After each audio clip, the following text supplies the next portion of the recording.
Bismillahirrahmanirrahim. Assalamualaikum warahmatullahi wabarakatuh.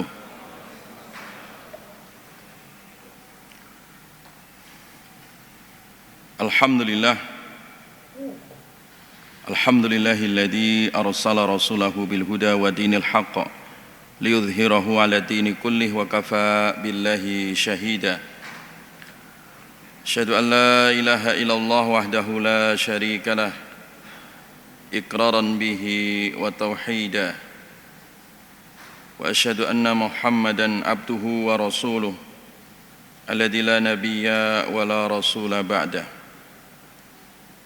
Allahumma salli wa sallim wa barik ala nabiyyina Muhammadin wa ala alihi at-tahirin at-tayyibin wa ashabihi ajma'in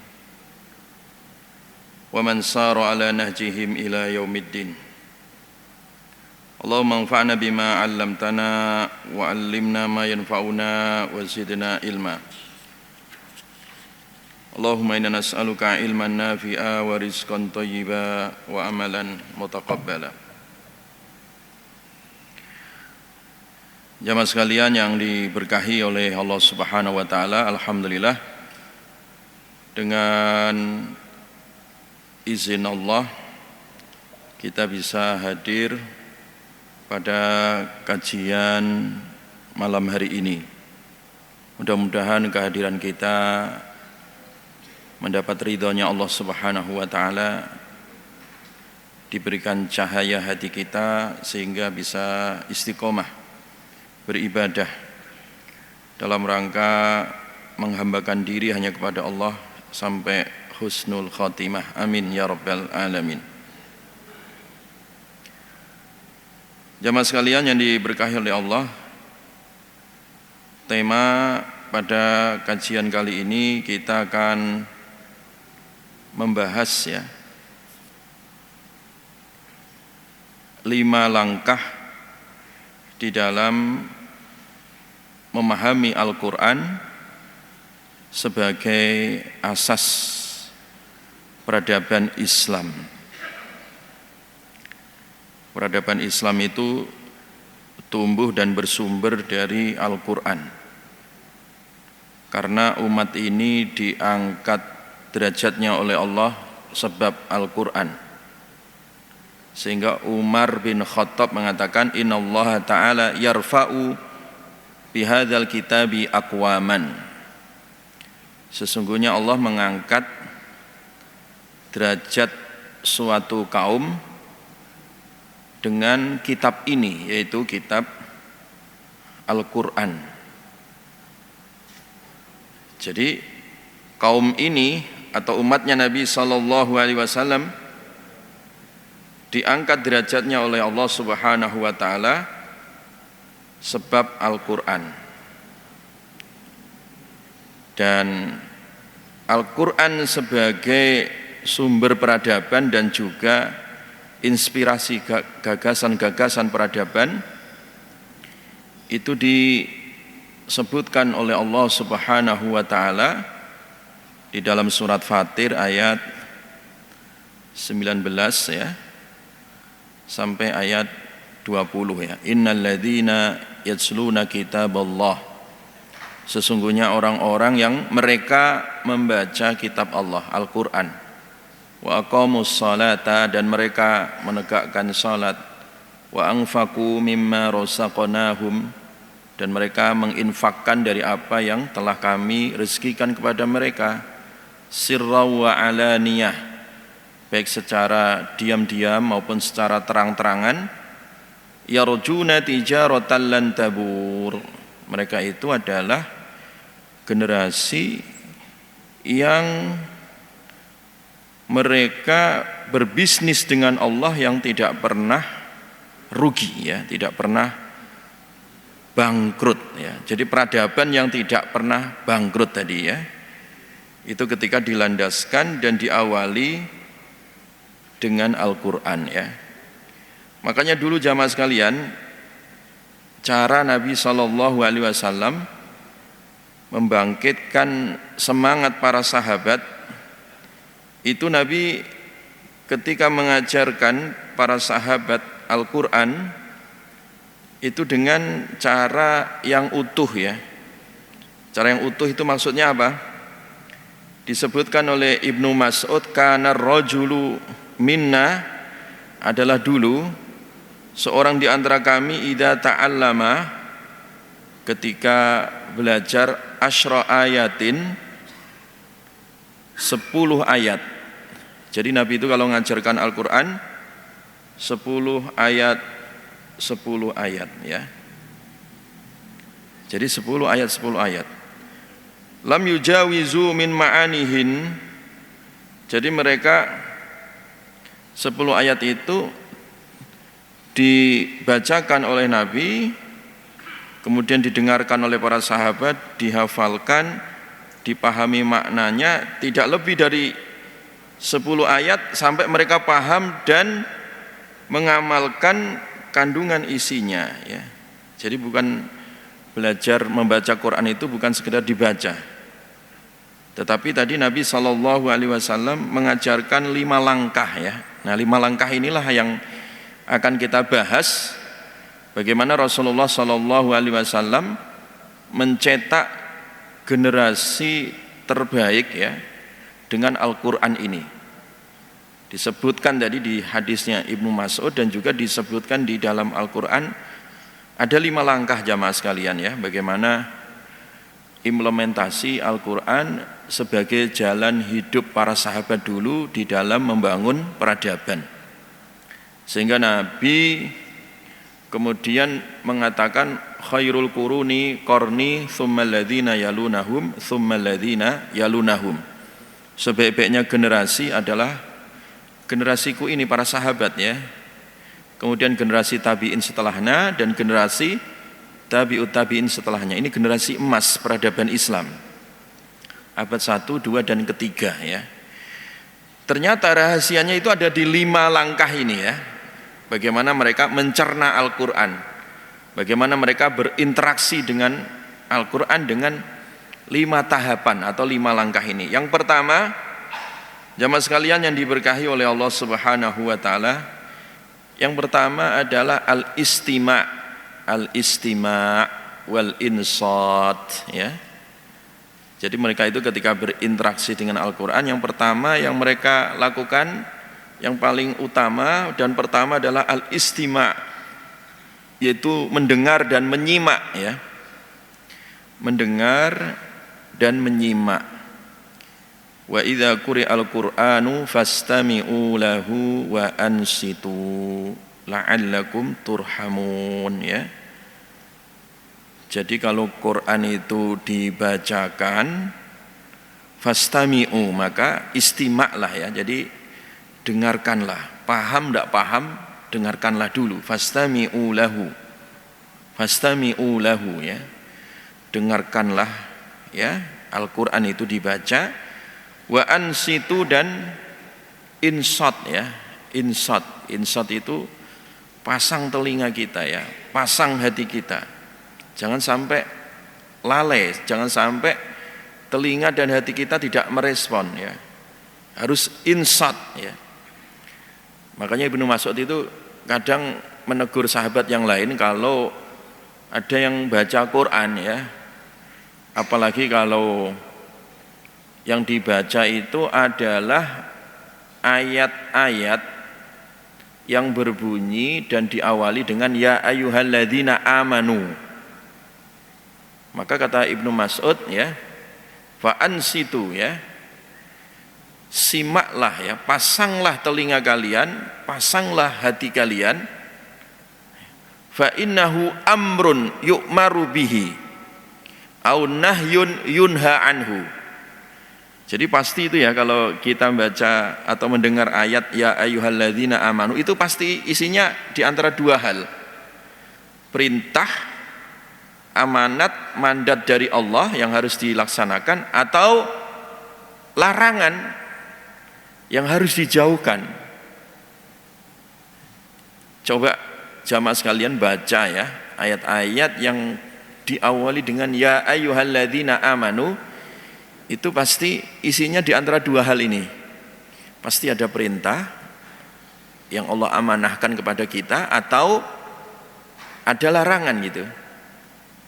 Nah, sehingga kita harus mendengarkan gitu. Paham tidak paham, dengarkan dulu ya. Dan budaya mendengar ini itu adalah budaya khusus ya. Budaya khusus yang dimiliki oleh umat Rasulullah SAW. Makanya salah satu ciri umat Rasulullah itu kan kalau mendengarkan perintah Allah itu kan selalu sami'na wa ata'na ya. Sami'na wa ata'na. Kami dengar dahulu. Kami mendengar dan kami taat. Ini sesuai dengan fitrah manusia karena memang manusia ketika terlahir di muka bumi ini yang pertama kali berfungsi itu pendengarannya gitu, bukan pandangan matanya, bukan. Wa ja'ala lakumus sam'a wal absara wal af'idah. Jadi ketika Allah ya menciptakan manusia dan manusia itu lahir ke dunia ini, Allah jadikan yang pertama kali berfungsi itu adalah as-sam'a, pendengaran dulu. Jadi budaya mendengar itu penting ya. Budaya merespon dari perintahnya Allah Subhanahu wa taala itu sangat penting. Itu yang disebut dengan al-istima' ya, budaya mendengar. Karena yang pertama kali ketika malaikat Jibril mendatangi Rasulullah sallallahu alaihi wasallam, itu yang diperdengarkan pertama kali oleh malaikat Jibril ya tentang Al-Quran ini adalah melalui pendengaran. Ya Muhammad ikra, wahai Muhammad baca. Nabi katakan ma'ana biqori'in, saya nggak bisa baca. Akhirnya malaikat Jibril mendekap Rasulullah SAW sampai beberapa kali, dan kemudian malaikat Jibril membacakan, ya, membacakan. Artinya apa? Mendengar gitu. Budaya mendengar. Dan Rasulullah hafal di situ. Dan ternyata ini menjadi budaya sejak zaman Rasulullah yang secara turun-temurun itu berlanjut sampai hari ini.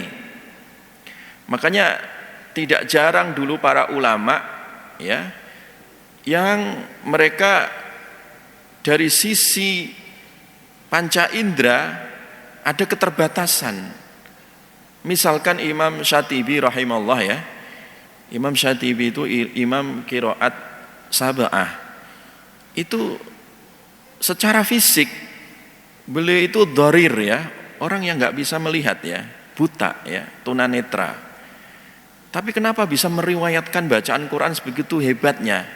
Ya, bahkan bacaan-bacaan tajwid, sanad-sanad ilmu tajwid, sanad ilmu qiraat itu semuanya ujungnya nanti sampai ke Imam Syatibi, sampai kepada Rasulullah.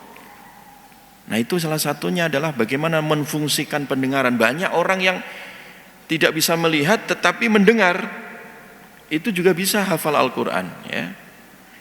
Bisa hafal Al-Quran ya. Jadi artinya budaya mendengar ini sangat penting sekali jamaah sekalian ya. Makanya yang pertama kali ketika kita berinteraksi dengan Al-Quran adalah melalui pendengaran.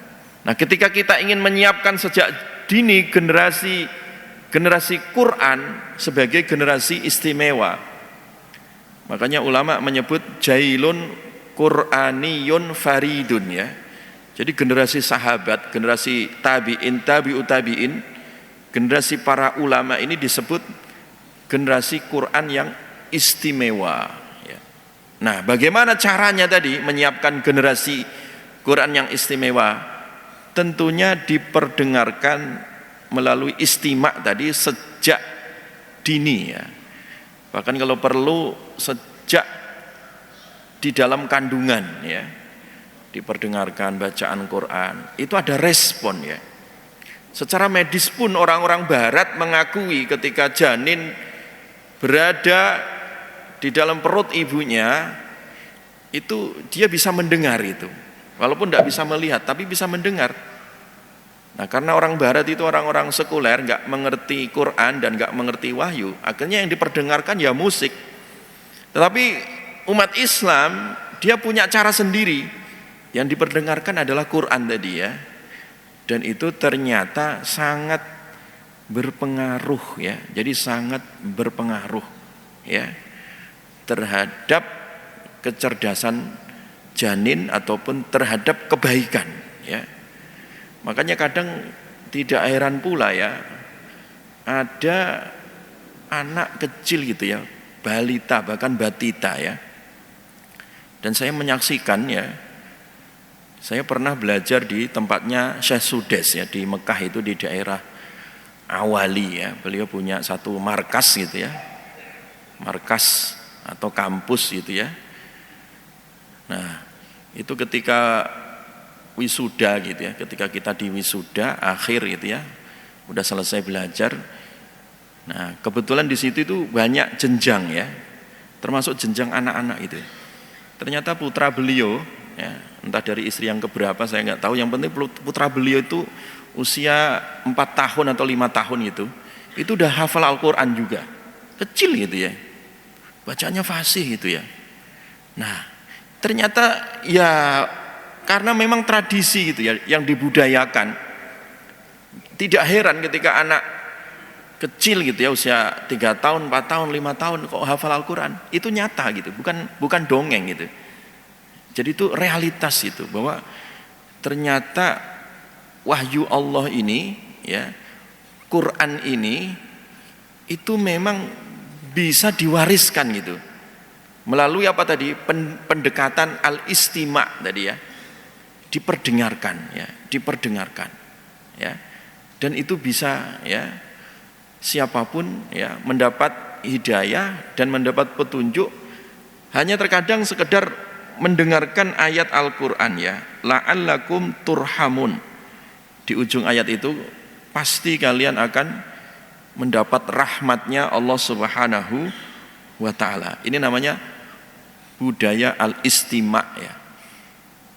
Kita buka sejarah ya, Umar bin Khattab ya radhiyallahu an, itu salah satu asbab atau sebab masuk Islamnya itu kan gara-gara mendengar gitu, mendengar surat Toha dibacakan oleh adiknya, dan ternyata itu menggetarkan hatinya Umar bin Khattab sehingga memeluk Islam ya.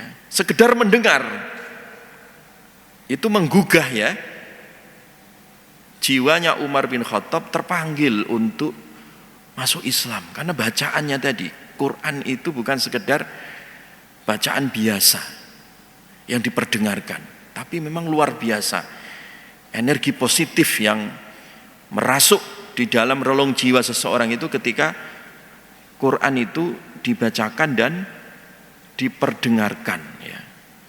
Sampai orang yang gila, orang yang kesurupan, kemasukan jin atau setan, itu ketika di telinganya atau di badannya dibacakan Al-Quran, dibacakan surat Al-Jin, dibacakan surat As-Saffat, dibacakan surat Al-Baqarah, dibacakan ayat kursi, Al-Mu'awwidzatain, dan ayat-ayat yang lain gitu, itu juga punya dampak gitu. Punya apa?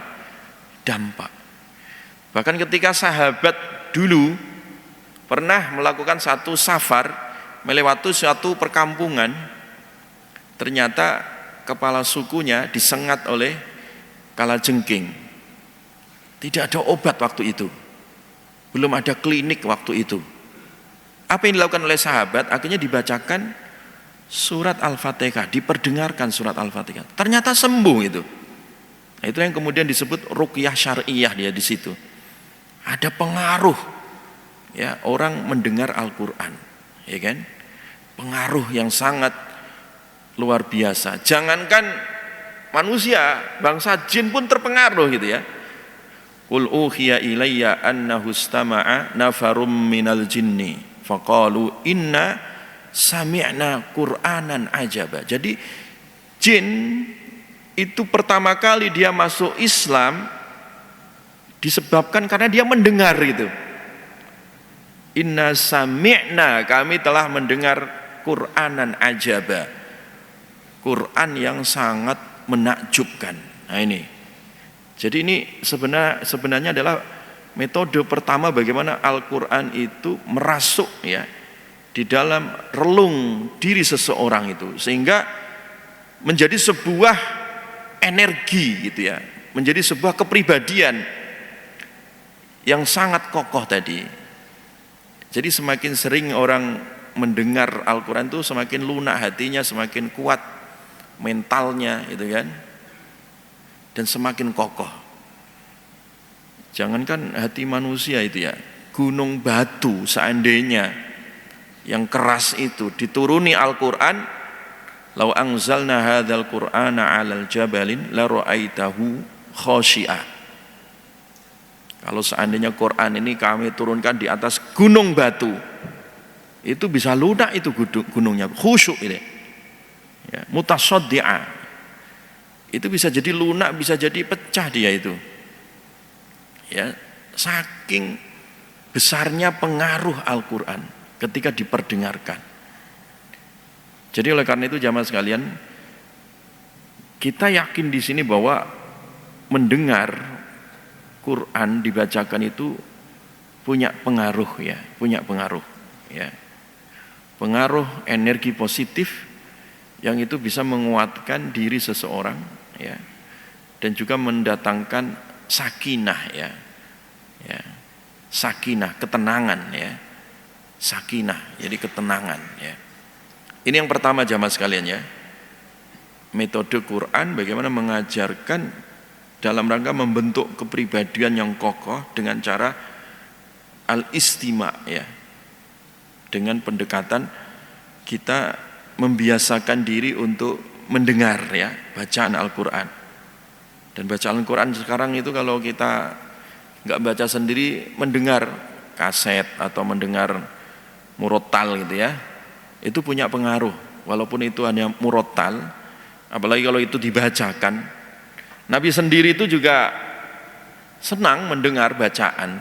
Nabi sendiri yang beliau dituruni Al-Quran, dipilih sebagai Rasul yang membawa Quran, itu saja masih senang mendengar Quran dibacakan.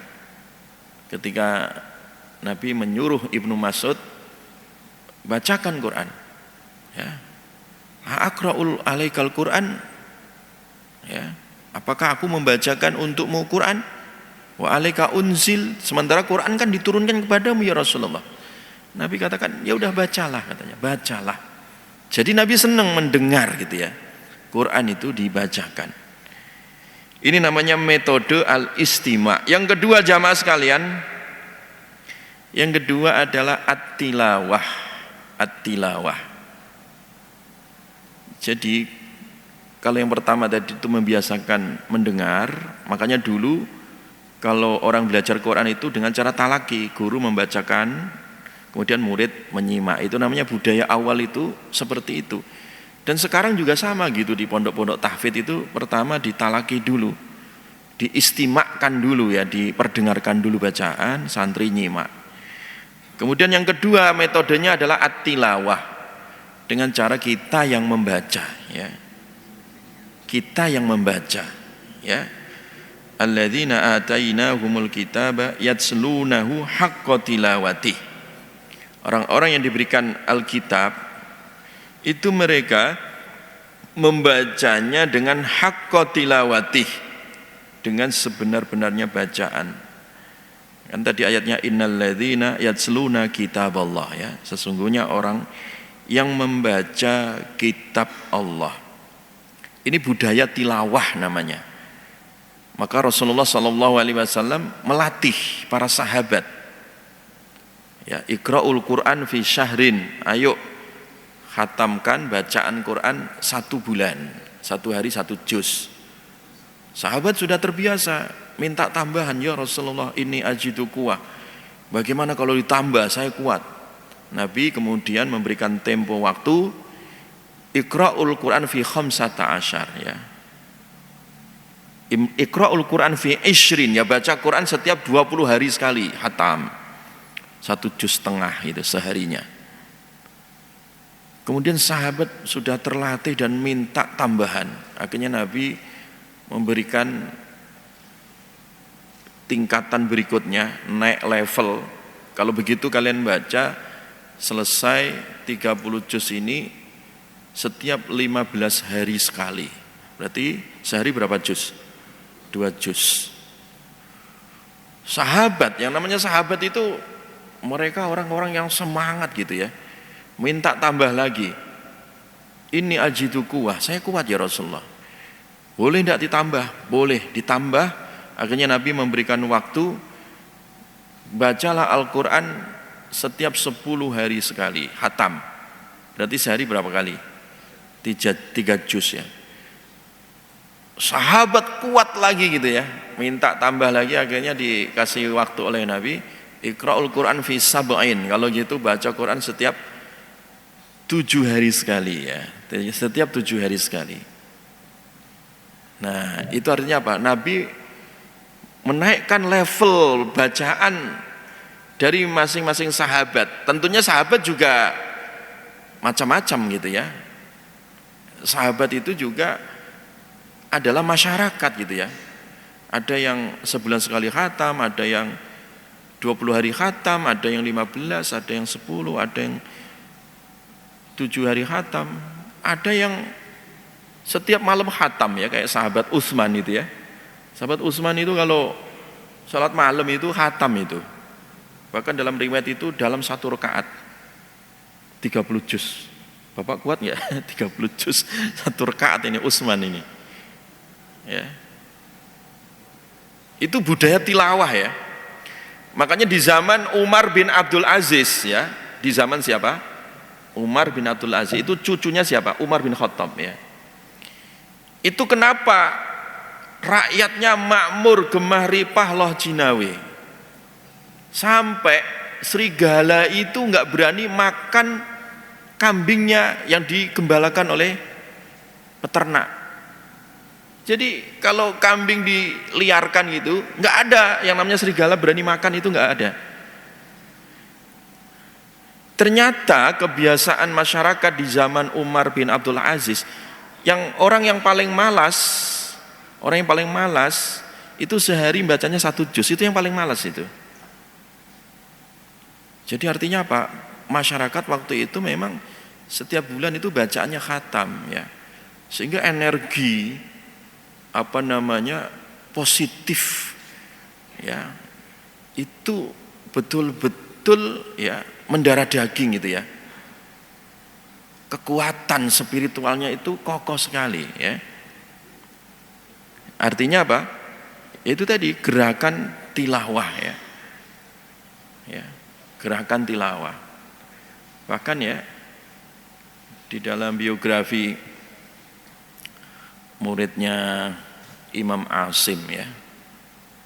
Imam Asim ya, yang qiraah yang biasa kita baca untuk Quran di Indonesia itu rata-rata qiraahnya Imam Asim. Imam Asim itu punya 2 rawi ya, punya muridnya banyak, cuma yang meriwayatkan yang paling masyhur itu 2 orang ini ya. Imam Hafiz sama Imam Syu'bah ya. Nah, temannya Imam Hafiz ini namanya Imam Syu'bah. Imam Syu'bah itu ya, beliau selama 50 tahun ya, dicatat dalam biografinya itu 50 tahun Imam Syu'bah itu tidak mau tidur pakai kasur. Tidak mau tidur pakai kasur. Beliau hanya pakai tikar aja gitu selama 50 tahun ya. Artinya seumur hidup lah itu ya. Alasannya apa? Karena kalau beliau tidur pakai kasur itu terlalu nyenyak, tidak bisa baca Quran khatam. Karena Imam Syu'bah itu mengikuti guru-gurunya sampai Utsman tadi. Imam Syu'bah itu termasuk orang yang tiap hari mengkhatamkan Quran 30 juz tiap hari selama 50 tahun berturut-turut. Bahkan saudarinya menghitung beliau telah mengkhatamkan 18.000 lebih kali gitu sebelum beliau wafat. Nah, itu hebatnya para ulama kita ya. Budayanya itu bagaimana ternyata peradaban yang kokoh itu timbul karena apa? Budaya tilawah, budaya membaca. yang dibaca Quran. Nah sekarang memang banyak orang budaya membaca, cuma yang dibaca sampah itu. Kalau membaca SMS itu 1000 ayat, tapi kalau membaca Quran 10 ayat aja udah capek gitu. Tapi kalau membaca Instagram atau membaca WA itu berapa ayat itu? 1000 ayat, kan satu grup kan 100 orang. 100 orang komen semua di grup, dibacain semua. Sudah 1000 ayat itu. Ya. Tapi kalau membaca Quran males ya gitu. Nah ini penyakit di zaman modern itu ya. Jadi bacaannya bacaan yang enggak produktif ya. Bacaan sampah kebanyakan ya. Ya tidak semua sampah sih ya yang ada di WA. Tapi kebanyakan itu ya hal-hal yang kadang kurang bermanfaat ya. Tapi kalau orang baca Quran itu pasti bermanfaat tadi ya. Itu udah dipastikan bermanfaat karena isinya itu adalah inspirasi, ruh ya. Ya, ruh. Makanya tadi dalam rangka membentuk sebuah peradaban itu adalah budayakan tilawah. Nah, yang ketiga jamaah sekalian, yang ketiga adalah al-hifdzu, budaya menghafal ya.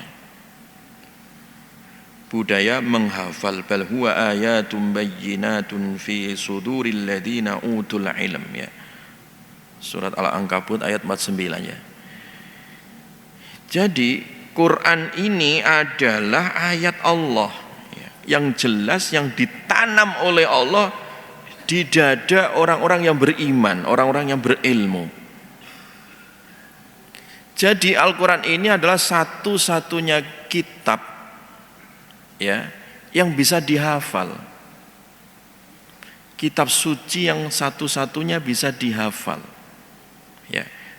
Anak kecil hafal, anak muda hafal, orang dewasa hafal, orang tua manula juga hafal. Orang yang normal panca inderanya bisa menghafal. Orang yang terbatas panca inderanya tadi juga bisa hafal. Bahkan ada itu ya, siapa yang Indonesia hafid Quran itu, ada si Najah atau siapa itu, dulu kena penyakit kanker otak atau apa itu ya. Tapi ya ketika dia belajar dan menghafal Al-Quran malah justru istimewa gitu ya. Malah sehat dan malah hafal, ya kan? Dulu ada di Hafid Indonesia itu ada anak jalanan namanya Ahmad dan Kamil. Kalau Bapak Ibu kepengen lihat di YouTube itu ada Ahmad dan Kamil, anak-anak kecil. Itu dulu anak-anak yang ditemukan di Kampung Melayu, ya. Dia pengamen asalnya. Kemudian dirawat oleh salah seorang ustadz gitu ya, dibawa ke Jogja. Terus dilatih untuk menghafal, itu hafal Quran itu. Yang asalnya dia dulu pengamen di Kampung Melayu situ di Jakarta, akhirnya hafid Quran ya, juara Hafid Indonesia itu di TV itu ya. Dan hafalannya kuat sekali. Dari kanan kiri, depan belakang diacak-acak itu masih hafal gitu ya. Saking mungkinnya hafalannya sampai Imam Masjidil Haram dulu ya. Saya Dr. Hasan Bukhari dulu ya, imam dan juga pengajar di Masjidil Haram itu bersama kedutaan Arab Saudi itu memberi hadiah haji itu masih bocah itu, masih kecil tapi sekarang udah besar sih. Dulu yang asalnya anak jalanan di Kampung Melayu itu ternyata berubah kepribadiannya, ya kan, berubah derajatnya tadi, yaitu tadi sebab Al-Quran, ternyata bisa dihafal gitu kan Quran ya. Tanya saja kepada paus atau pendeta-pendeta ataupun siapapun ya yang mengaku punya kitab suci, itu pasti nggak hafal, nggak ada orang menghafal kitab Sutasoma atau kitab Darmo Gandul, itu nggak ada yang hafal. Atau kitab-kitab yang dianggap sebagai kitab agama budaya itu satu pun nggak ada yang hafal, ya, nggak ada yang hafal itu, sampai pendetanya pun nggak kenal. Tapi Al-Quran itu dijaga oleh Allah Subhanahu Wa Taala, bisa dihafal.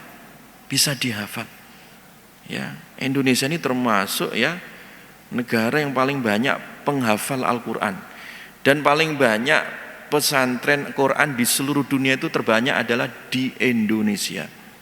Iya, di Indonesia. Ya. Jadi artinya apa? Ini menjadi satu aset sebenarnya ya, menjadi satu aset ya. Karena ketika Al-Quran masih menyala di dada kaum muslimin, itu sebagai sebuah kekuatan gitu ya. Ya, kekuatan dan juga gagasan gitu. Maka oleh karena itu generasi Quran tadi itu disebut jailun Qur'aniyun faridun. Generasi Quran yang istimewa, itulah yang membangun peradaban ya. Kemudian yang keempat jamaah sekalian, yang keempat adalah at-tadabbur ya.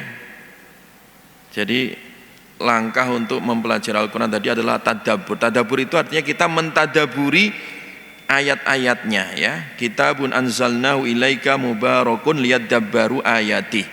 Quran itu diturunkan ya kan, itu akan mengandung berkah ketika ayatnya ditadaburi. Ngaji, baca terjemahnya, tafsirnya, isi kandungannya, ditadaburi Quran itu ya. Dan yang terakhir karena waktunya udah habis adalah al-amal, diamalkan, diaktualisasikan. Jadi setelah tadi kita mendengar, kemudian tilawah, kemudian menghafal, kemudian tadabbur, maka diamalkan. Dulu cara Nabi mengajarkan sahabat 10 ayat saja diperdengkakan oleh Nabi, dibaca, dihafal, dipahami kandungan isinya, dan kemudian diamalkan. Sahabat Umar bin Khattab itu hafal surat Al-Baqarah 10 tahun jamaah. Loh kan sekarang ada metode cepat Ustaz, ada yang 1 bulan hafal Al-Quran. Iya ada. Ada yang 3 bulan Ustaz, ada. Tetapi kenapa Umar bin Khattab hafal surat Al-Baqarah berapa tahun tadi? 10 tahun. Kenapa? Karena itu tadi, setiap ayat yang dibaca, dihafal, diamalkan gitu. Nah kita terkadang kesalahan kita, Quran 30 juz dihafal tapi nggak paham isinya ya, malah jadi ahli maksiat juga. Banyak juga kasus-kasus pelecehan malah di tempat-tempat yang katanya rumah Quran ya kan. Itu karena tadi tidak komprehensif cara memahami dan mempelajari Al-Quran. Nah kalau 5 hal tadi dipahami dan dipelajari, itulah generasi yang dicetak oleh Rasulullah SAW, yaitu al-istima', at-tilawah, al-hifdhu, at-tadabbur, dan al-amal. Inilah yang diabadikan dalam Al-Quran dan ayatnya tidak dihapus sampai hari ini. Mudah-mudahan kita semua dan generasi setelah kita menjadi generasi Qur'aniyun faridun ya. Mudah-mudahan menjadi generasi Quran yang membangun peradaban. Demikian, subhanakallahumma bihamdika asyhadu an la ilaha illa anta astaghfiruka wa atubu ilaik. Assalamualaikum warahmatullahi wabarakatuh.